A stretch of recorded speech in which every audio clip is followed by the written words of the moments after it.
प्रलोभनों से सदैव सावधान रहिए।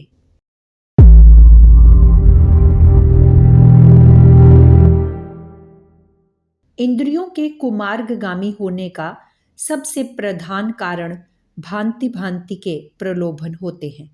प्रलोभन एक ऐसा आकर्षक मोह चक्र है जिसका कोई स्वरूप, आकार, स्थिति, अवस्था नियत नहीं है, किंतु फिर भी वह नाना रूपों में मानव मात्र को ठगने, पदच्युत कर पथ भ्रष्ट कर देने के लिए आता है। जीवन में आने वाले बहुत से मायावी प्रलोभन इतने मनमोहक, लुभावने और मादक होते हैं कि क्षण भर के लिए विवेक शून्य हो, अदूरदर्शी बन हम विक्षिप्त से हो उठते हैं। हमारी चिंतनशील सत प्रवृत्तियां पंगु हो उठती हैं तथा हम विषय वासना, आर्थिक लोभ, स्वार्थ, संकुचित विचारधारावश प्रलोभन के शिकार बन जाते हैं। अंततः उनसे उत्पन्न होने वाली हानियों, कष्टों, त्रुटियों, अपमान तथा प्रतिष्ठा से दग्ध होते रहते हैं। प्रलोभन जीवन की मृग तृष्णा है तो बुद्धि का भ्रम मोह का मधुर रूप। लालच के रूप अनेक हैं। कभी कभी आप सोचते हैं मैं धनवान बनूं, ऊंचा रहूं, मेरे ऊपर लक्ष्मी की कृपा रहे। इस उद्देश्य सिद्धि के हेतु आप रिश्वत, काला बाजार, झूठ, फरेब, कपट, हिंसा आदि करके रुपए हड़पते हैं। ठेकेदार, ओवरसियर, इंजीनियर तक रिश्वत में हिस्सा लेते हैं। रेलवे, पुलिस, चुंगी इत्यादि विभागों में भ्रष्टाचार इसी स्वार्थ के कारण फैला हुआ है। डॉक्टर और वकील रोगी और मुवक्किलों से अधिक ऐंठना चाहते हैं। बाजार में खराब माल देकर अथवा निम्न कोटि की वस्तुओं का सम्मिश्रण कर व्यापारी खूब लाभ कमाना चाहते हैं। सिक्के ने जैसे मानवीयता का शोषण कर लिया हो, ऐसा जान पड़ रहा है। प्रलोभन के अनेक रूप हैं। अमुक व्यक्ति की पत्नी मेरी पत्नी की अपेक्षा अधिक सुंदर है, मुझे भी सुंदर पत्नी प्राप्त होनी चाहिए थी। मैं तो अमुक अभिनेत्री जैसी स्त्री से विवाह करूंगा। अमुक व्यक्ति का मकान बड़ा सुंदर है, अमुक के पास आलीशान कोठी, मोटर, नौकर चाकर, सुंदर वस्त्र, फर्नीचर इत्यादि हैं। मैं भी किसी प्रकार उचित अनुचित कैसे ही उपायों से वस्तुएं, सुविधाएं प्राप्त करूं। अमुक मुझसे ऊंचे पद पर आसीन हो गया, मैं भी छल बल कौशल से रुपया दे दिलाकर यही पद प्राप्त करूं। अमुक व्यक्ति बड़ा स्वाद भोजन खाता है, मिठाई, पूरी, पकवान, मेवे, दूध, रबड़ी आदि बढ़िया से बढ़िया वस्तुएं नित्य चखता है। मैं भी किसी अच्छे या बुरे उपाय से ये चीजें प्राप्त करूं। ऐसा सोचते सोचते जैसे ही कोई तनिक सा प्रलोभन आपको देता है कि आप बिना सोचे समझे उसके समक्ष घुटने टेक देते हैं।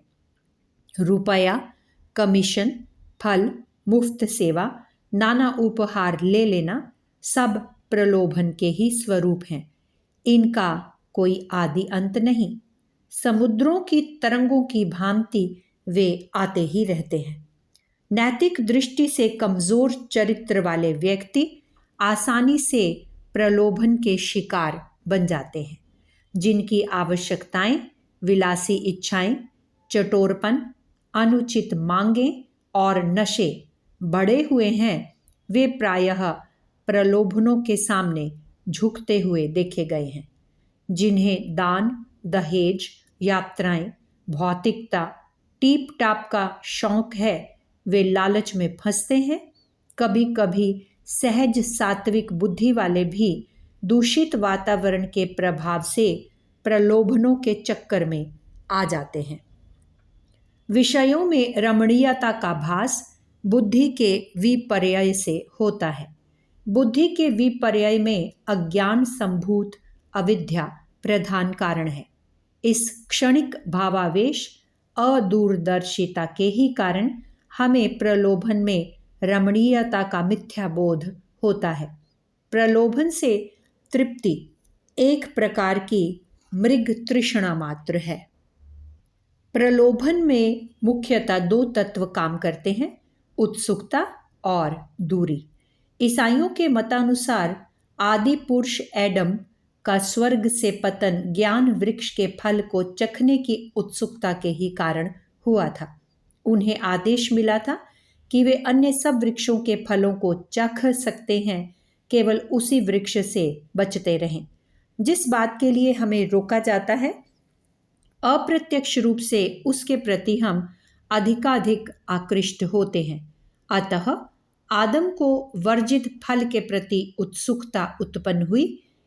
औत्सुक्य से प्रभावित होने के कारण उस फल में रमणीयता का भास हुआ। उन्होंने चुपचाप प्रलोभन के प्रति आत्मसमर्पण कर दिया, परंतु ईश्वर ने उन्हें इसकी बड़ी सजा दी थी। इंद्रियों को तृप्त करने के नाना साधन या पदार्थ हमसे दूर रहते हैं, जिन्हें हम दैनिक जीवन में नहीं पाते, जिनका स्वाद हमने नहीं उठाया है, वही दूरी के कारण हमें आकर्षक प्रतीत होते हैं। वास्तव में रमणीयता किसी बाह्य जगत की वस्तु में नहीं, वह हमारी कल्पना तथा उत्सुकता की भावनाओं की प्रतिछाया मात्र है। वस्तु को आकर्षक बनाने वाला हमारा मन है, जो क्षण क्षण नाना वस्तुओं पर मचल जाता है, नई वस्तुओं की ओर हमें बरबस खींच ले जाता है।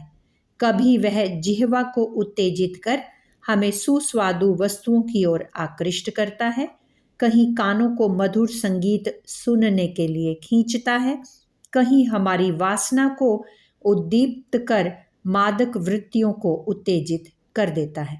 मन की कोई भी गुप्त अतृप्त इच्छा प्रलोभन का रूप धारण कर लेती है।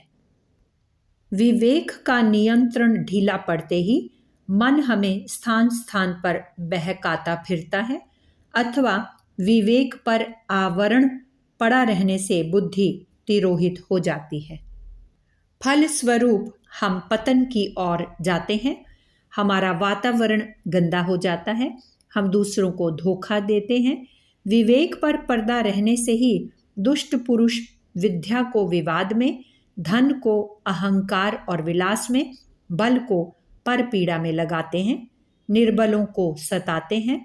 अतः मन पर सतर्कता से अंतर्दृष्टि रखनी चाहिए।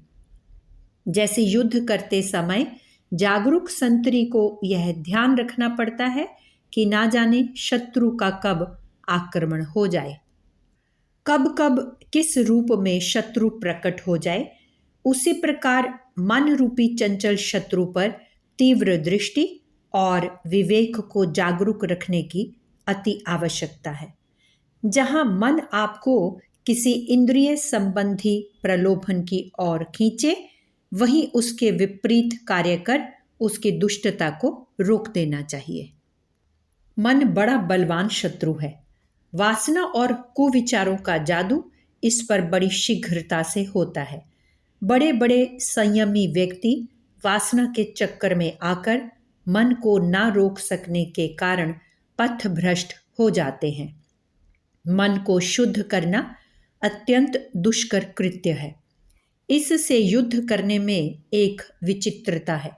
यदि युद्ध करने वाला दृढ़ता से युद्ध में संलग्न रहे, निज इच्छा शक्ति को मन के व्यापारों में लगाए रहे, तो युद्ध में संलग्न सैनिक की शक्ति बढ़ती है और एक दिन वह इस पर पूर्ण विजय प्राप्त कर लेता है।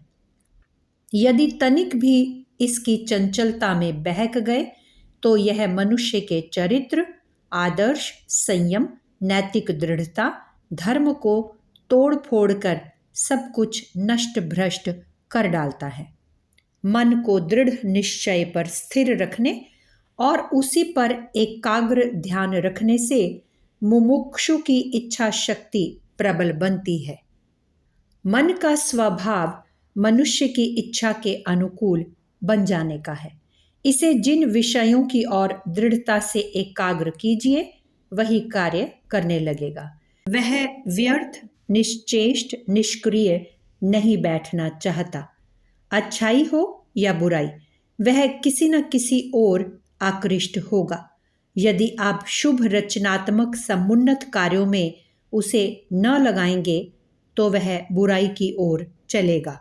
यदि आप उसे पुष्प पुष्प विचरण करने वाली मधुलोभी तितली बना देंगे तो रूप, रस और गंध पर मंडराए तो वह आपको अवश्य किसी भयंकर स्थिति में डाल देगा।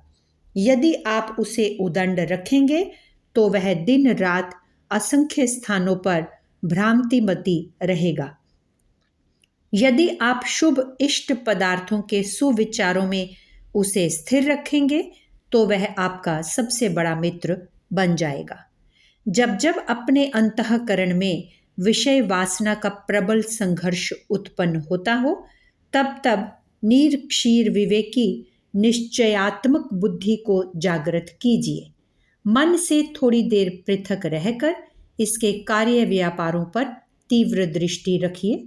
वह कुविचार, कुत्सित चिंतन, वासना का तांडव, कुकल्पना चक्र टूट जाएगा और आप मन के साथ चलायमान न होंगे। मन के व्यापार के साथ निज आत्मा की समस्वरता न होने दें। इसी अभ्यास द्वारा वह आज्ञा देने वाला न रहकर सीधा सादा आज्ञाकारी अनुचर बन जाएगा। मन लोभी, मन लालची, मन चंचल, मन चोर, मन के मत चलिए नहीं, पलक पलक मन और।